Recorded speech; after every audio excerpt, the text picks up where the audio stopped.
विद्यार्थ्यांनो, आज आपण एक गंमत बघूया. हे आहे लाजाळूचं फूल आणि हे आहे लाजाळूचं रोपटं. ह्या रोपट्याचे वैशिष्ट्य असं आहे की हे रोपटं घडलेल्या घटनेला प्रतिसाद देत असतं. म्हणजेच थोडा जरी त्याला स्पर्श झाला तरी त्याची पानं मिटली जातात.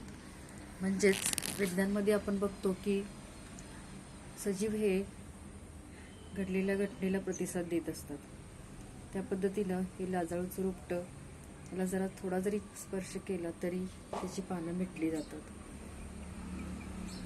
ही लाजाळूचं रोपटं शुभ मानलं जातं. पहा, अशी मिटलेली दिसतात पानं.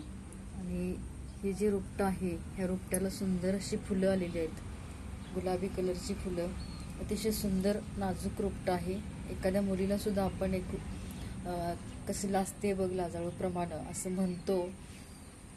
आणि हे पहा, हे लाजाळूचं रोपटं घडलेल्या घटनेला प्रतिसाद देते. अतिशय सुंदर बघा, किती छान पद्धतीनं त्याची मुवमेंट होत असते.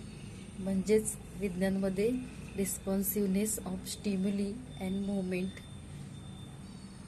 याला सुंदर असे कळ्या आलेल्या आहेत. या कळ्यांची फुलं तयार होतात आणि फुलांच्या नंतर हे बिया, म्हणजे त्याचं शेंगासारखं बिया तयार होतात.